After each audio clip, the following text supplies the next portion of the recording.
കൊയ്തെടുത്ത നെല്ല് സംഭരിച്ച് 2.5 മാസം പിന്നിട്ടിട്ടും നെല്ലിന്റെ വില ലഭിക്കാതെ വലയുകയാണ് കർഷകരായ വെസ്റ്റ് മങ്ങാട് പട്ടിത്തടം പള്ളിക്കര സ്വദേശി റജിയും മുള്ളത്തുവളപ്പിൽ സെയ്ദ് മുഹമ്മദും.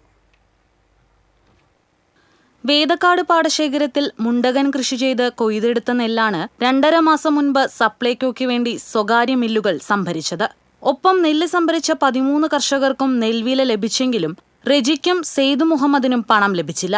ലഭിച്ച PRSുമായി ബാങ്കിൽ പലതവണ അന്വേഷിച്ചെങ്കിലും പണം വന്നിട്ടില്ലെന്ന മറുപടിയാണ് ലഭിച്ചത്. സപ്ലൈകോ ഓഫീസിൽ പരാതിപ്പെട്ടപ്പോൾ സാങ്കേതിക പ്രശ്നം മൂലമാണ് പണം ലഭിക്കാത്തതെന്ന മറുപടിയാണ് ലഭിച്ചത്. മുണ്ടകൻ കൊയ്ത്തുകഴിഞ്ഞ പുഞ്ചകൃഷിയുടെ നെല്ലിന്റെ പണം വിതരണം ചെയ്തിട്ടും തങ്ങൾക്ക് മാത്രം പണം ലഭിച്ചില്ലെന്ന് ഇരുവരും പരാതിപ്പെട്ടു. കടക്കെണി മൂലം ആത്മഹത്യയുടെ വക്കിലാണെന്നും സാങ്കേതിക പ്രശ്നങ്ങൾ തീർത്ത പണം ഉടൻ വിതരണം ചെയ്യണമെന്നും കർഷകർ ആവശ്യപ്പെട്ടു. കൊട്ടിയാട്ടുമുക്ക് കോൾപ്പടവിൽ നിന്ന് നെല്ല് ശേഖരിച്ചതിന്റെ PRS വിതരണം ചെയ്യാൻ അധികൃതർ നടപടിയെടുക്കണമെന്നും കർഷകർ ആവശ്യപ്പെട്ടു.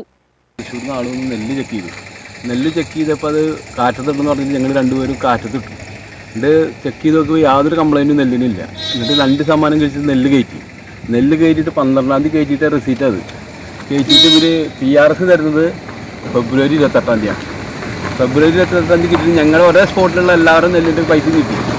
എൻ്റെ സെയ്ദ് മുഹമ്മദിന് പൈസ മാത്രം ഞങ്ങൾക്ക് കിട്ടിയില്ല. പിന്നെ ഞങ്ങൾ അന്വേഷിച്ച് തുടങ്ങിയപ്പോൾ പറയണ അവർ അപ്രൂവ്ഡ് ആയില്ല. അതിന് ഞങ്ങൾ ഇപ്പോൾ ആത്മഹത്യ വക്കില പോകണം. TCV news Kunnamkulam.